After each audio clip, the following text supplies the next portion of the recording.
Good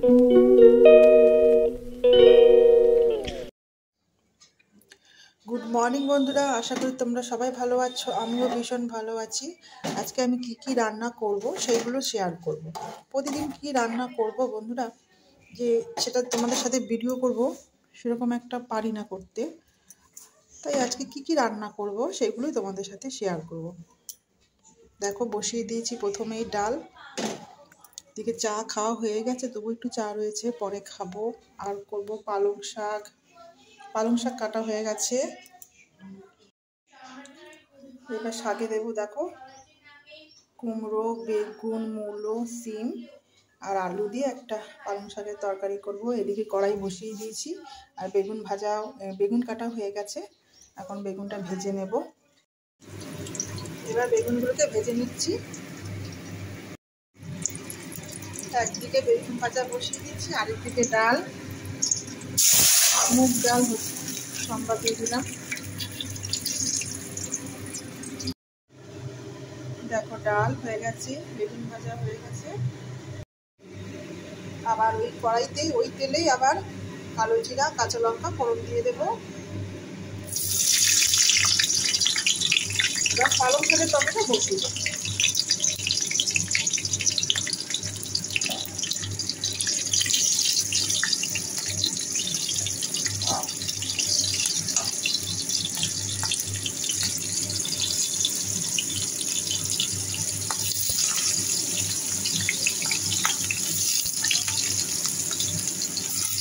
আলুগুলোকে লাল লাল করে ভেজে নেব।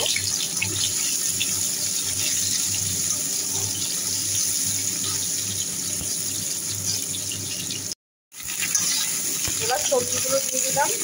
সবজিগুলো ভাজা হলে তারপরে দেবো পালং শাক। এর মধ্যে নুন, হলুদ এখন দিয়ে দেবো।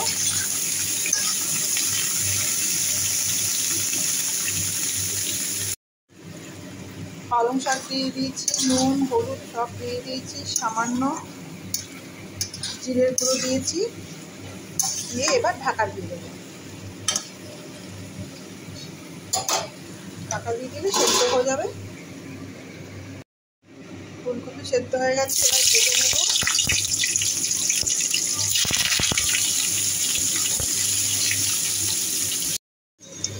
এবার আলুগুলোকে লাল লাল করে ভেজে নেব। আমি ফোড়নও দিয়ে দিয়েছি, এবার মশলা দিয়ে দেবো। আলু ভাজা হয়ে গেছে, এবার মশলাটা দিয়ে দেবো। এখানে টমেটো আছে, আদা আছে আর শুকনো লঙ্কা, ভালো করে কষিয়ে নিচ্ছি। ধনের গুঁড়ো, জিরের গুঁড়ো সব দেওয়া হয়ে গেছে, দিয়ে মশলাটাকে ভালো করে কষিয়ে নিয়েছি। এবার ফুলকপিগুলোকে দিয়ে দেবো। আমার ফুলকপি আলুর ঝোল রেডি।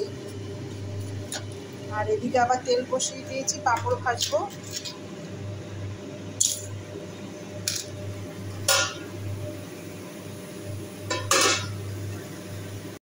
বন্ধুরা, আমার রান্না হয়ে গেছে, ছাদে চলে এসেছি সব খাবার নিয়ে। এটা হচ্ছে পালং শাকের তরকারি, ফুলকপির ঝোল, ডাল, বেগুন ভাজা, পাঁপড় নিয়ে ছাদে চলে এসেছি। দেখো বন্ধুরা, আমার থালি রেডি। দেখো সাজিয়েছি, কেমন হয়েছে বন্ধুরা বলো। আর সাথে আছে একটু মিষ্টি। ভিডিওটি ভালো লাগলে লাইক, কমেন্ট, শেয়ার করো। Good bye, tata.